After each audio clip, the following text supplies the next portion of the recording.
Well, backstage at the Gympie Music Muster for 2024, and it is a pleasure to be catching up with my next special guest, the one and only Mr. Brad Butcher. G'day, Brad. How you going? I'm good. Yourself?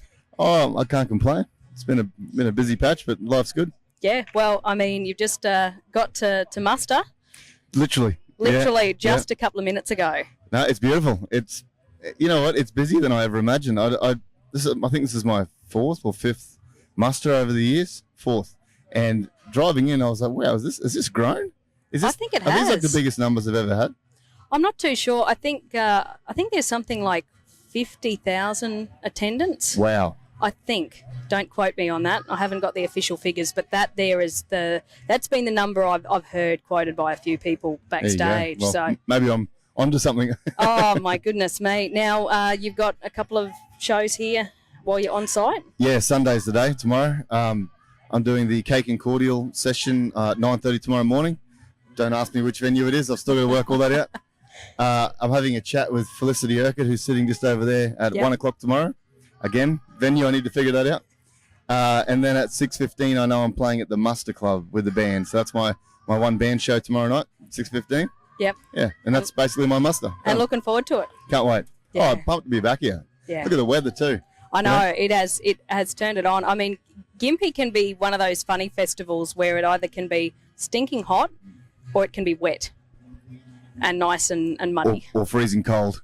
That too. Has it been cold at night? It has been a little bit chilly at night. That's good. That's what you hope, though. Yeah. That's a Gympie. It's kind of the best of both worlds. The sunshine during the day, which is what you want, and then the fresh sort of cool nights gives you the chance to bust out the boots if you haven't already got them on and put the coat on. But it's good to be catching up with you back here at the muster. I know you've had a busy year and just recently we've seen on our small screens our newest reality TV star. I've got my wife and kids to thank for that. The Voice. Yeah. How about that?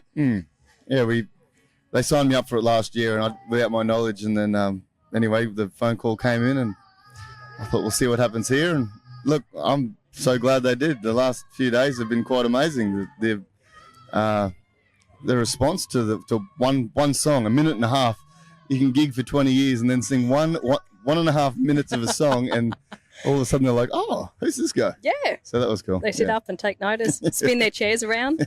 Now I know you probably can't say too much about the show, but it's great to see a familiar face, you know, on the telly, and I noticed sort of on your socials, just how much support you've got from that appearance so far. So we'll stay tuned and see what comes next. Yeah, thank you. It's been like I said, it's just been something well outside my comfort zone, but the response has been great, so I couldn't be happier. With the, going from with that program, you know, and then taking to a big, you know, stage like here at the Muster, you've played plenty of festivals all around Australia. What is it about a live audience though that makes things extra special? Oh, it's that connection. It's that human thing, you know. The response you get from a song, it's especially something that an original song that you've written, you poured your heart and soul into, to play that to an audience who then reciprocate that something back to you, whether it be tears or joy or sadness, you know, whatever it is. And to get that connection at a gig, you don't get that anywhere else. So that's pretty special. And the country crowds know how to share their joy or share their emotions with you, one way or the other. So I'm looking forward to. I mean, the last time I played here, one of the best memories I've got of it was, I forget which. We were in the Grove, I think, and there was a whole bunch of us sitting on stools. One notable guy who's no longer with us, on guitar on that occasion, and we were all basically. Because we were all seated, it just made it a really relaxed and like we're in the lounge room kind of gig, you know, and everyone just felt so comfortable, and they came right up to the stage and they sat down and we just had this beautiful 60 minutes of music and connection, and I'll never forgot that, and so I'm really looking forward to hopefully having that again tomorrow. Yeah, no, I think that's what Muster is so special for, you know, just this relaxed environment. I mean, we've got families, we've got people who come to Muster every single year, and then for the artists as well, it's kind of an opportunity to catch up with mates that they don't often see. Usually maybe the one time that they do see them is either if they're on the same lineup of a festival somewhere or it's at Tamworth. That's it. at the start of the year. So can we expect to see Brad Butcher back in Australia's country music capital come January? Wouldn't miss it. Absolutely. Have you got your venues booked in yet? It's booked. Posters made. I think I just need to get off my butt and start advertising. Well, you can give it a plug now if you know the dates and times and here you go. venues. I don't even know what the venues are tomorrow. Oh. Now, I know we're at the Services Club. There's 4 opportunities to see us this year, which is the first time in a few years I've done that. We've got one of them is a songwriters round with a couple of guests, a few friends joining me, and then there's a band show and some other solo and duo stuff. So it's all at the Services Club. You can check out my website or the Services Club website. I'm pretty sure it's going to be up there pretty soon, or it may be already. How good am I at this? Oh, look, just stay tuned to the socials because you want to see what else is happening with stay up to date with the latest with all things Brad Butcher. Yeah, there's plenty going on. Yeah, there certainly is, and I mean, something I've only just recently realised, Brad. We've spoken on a few occasions, but I didn't realise we have a bit of a connection with Dysart. Oh, really? I grew up in Dysart in Central Queensland. Yeah.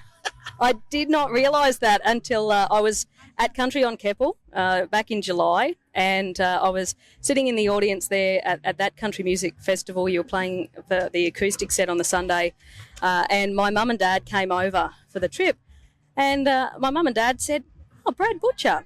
Oh, yeah, Dysart." I said, "What?" And I knew you had the Mackay connection, but did not realise the Dysart connection with your mum and dad. That's amazing. My dad was the milkman in Dysart for 10 years. So I've still got people out there that call me brother just purely because dad was the milkman. But it's amazing how many people I've met since then, even in all parts of the world. They go, "Oh, I grew up in Dysart." Yep. What? Well, you met another one. Another one. Holy dooly. That's awesome.